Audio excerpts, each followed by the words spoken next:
প্রত্যেক দিনের মতো আজও চলে এলাম। বন্ধুরা, তোমরা সবাই কেমন আছো? আশা করি ভালোই আছো, আমরাও ভালো আছি। প্রত্যেক দিনের মতো আজও চলে এলাম তোমাদের কাছে। আমাদের এই ভারতবর্ষে অনেক সাধক জন্মগ্রহণ করেছিলেন। তাদের মধ্যে বামাখ্যাপা, রামকৃষ্ণ এরাও ছিলেন। আজ আমি বলবো এই দুজনের কিভাবে কোথায় দেখা হয়েছিল। বামাখ্যাপা অল্প বয়সে তার নিজের মাকে ছেড়ে তারাপীঠে চলে আসে। তারাপীঠে এসে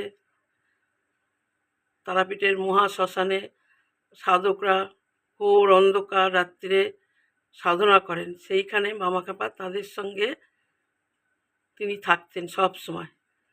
আর সেইখানকার মহাসাধক কৈলাসপতি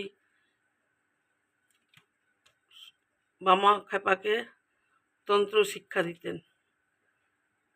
বামাখ্যাপার খুব আগ্রহ দেখে সাধক কৈলাসপতি বামাখ্যাপাকে নানান রকম তন্ত্র শিক্ষা দিতেন। এইভাবেই বামাখ্যাপা সমস্ত সাধকদের সঙ্গে থাকতেন, রাত্রির বেলাও থাকতেন, সারাদিন শ্মশানেই থাকতেন। তখন সেই সাধকরা ভাবলেন যে বামাখ্যাপার তখনও পর্যন্ত দীক্ষা হয়নি।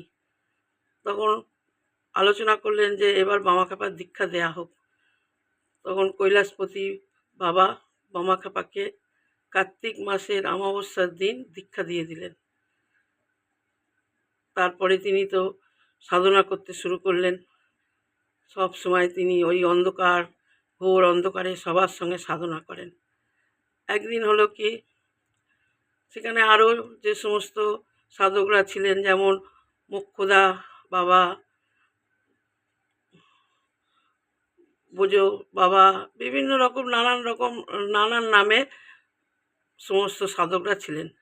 একদিন মোক্ষদা বাবা বললেন যে আমি এবার কাশী যাব, মা অন্নপূর্ণাকে দর্শন করতে, বাবা বিশ্বনাথকে দর্শন করতে, আর ওখানে গিয়েই আমি সমাধি রাখবো, আর আমি ফিরবো না। এই বলে বামাখ্যাপা তো বাচ্চাদের মতো বায়না শুরু করলো, আমিও যাব তোমার সঙ্গে, আমিও থাকবো না। তখন মোক্ষদা বাবা বললেন যে না, তা কি করে হয় বাবা, তুমি এখানে থাকো, তুমি এখানে সাধনা করছো, তুমি এখানে থাকো, বাবা কৈলাসপতি আছে, আরও সমস্ত বাবার আছে, তাদের সঙ্গে তুমি থাকো, তুমি যেমন সাধনা করছো এইভাবে তুমি করো। কিন্তু নাছারবান্ধা যাবেই। শেষে মোক্ষদা বাবা বামাখ্যাপাকে নিয়ে গেলেন। রাস্তায় তাদের বিশ্রামের জন্য গন্তব্যস্থল হলো কালীঘাট আর দক্ষিণেশ্বর। কালীঘাট ঘুরলেন, ঘোরার পরে কালীঘাটের মাকে দর্শন করলেন। তারপরে দক্ষিণেশ্বরে এলেন। দক্ষিণেশ্বরে এসে দেখলেন রামকৃষ্ণকে দেখেই বললেন দাদা, দাদা বলে ডাকলেন বামাখ্যাপা। গিয়েই রামকৃষ্ণ তো বামাখ্যাপাকে জড়িয়ে ধরলেন, ধরিয়ে বললেন আমার ভাই এসেছে। এই বলে দুজনের এতই মিল, এতই সম্পর্ক দেখে সবাই ভাবলো যেন কতদিনের পরিচিত, কতদিনের যেন নিজের ভাই। এইভাবে দুজনে আলিঙ্গন করে খুব দুজন ভালোবাসতে শুরু করলো। তারপরে বামাখ্যাপা বললেন এই তোমার মা? তখন রামকৃষ্ণ বললেন হ্যাঁ, এই আমার মা।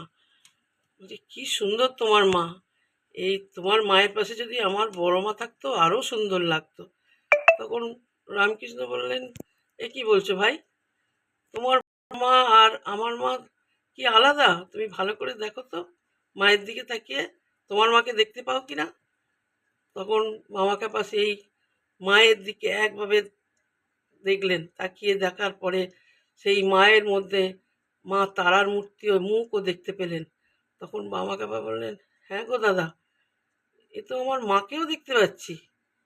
তখন রামকৃষ্ণ বললেন যে দেখলে, মা তারা মা কালী কোনো তফাৎ নেই, এরা কিন্তু একই মা, বিভিন্ন রূপ। তোমার মা আমার মা বলে কেউ আলাদা নেই, সব মা এক। মা তারা যিনি, মা কালীও তিনি, এই হচ্ছে আমাদের মা। এই বলে দুজনকে আলিঙ্গন করে দুজনকে ভালোবেসে তারপরে সেইখান থেকে চলে যান মুখ্যদা বাবা বামাক্ষ্যাপাকে নিয়ে কাশী বিশ্বনাথ মন্দিরে। সেইখানে গিয়ে কাশী বিশ্বনাথ বাবাকে দর্শন করে, পূর্ণা মন্দির দর্শন করে সেইখানেই মুখ্যদা বাবা সমাধি রাখেন। আর বামাক্ষ্যাপাকে বললেন, সমাধি রাখার আগে বামাক্ষ্যাপাকে বলে গেলেন, তুমি ওই তারা মায়ের মন্দিরে থাকবে, আর দেখবে তারা মা তোমার পুজো ছাড়া পুজো কারণ নেবে না, তুমি ওখানেই থাকবে, শেষ পর্যন্ত দেখবে তোমার ওই মায়ের মন্দির থেকে ডাক আসবে। এই বলে তিনি সমাধি হলেন। সেই থেকে বামাক্ষ্যাপার ওই মা তারার মন্দিরে ডাক এলো এবং মা তারার পূজারী হয়ে থেকে গেলেন। কেমন লাগলো বন্ধুরা? তোমরা আমাকে কমেন্ট করে জানিও কিন্তু।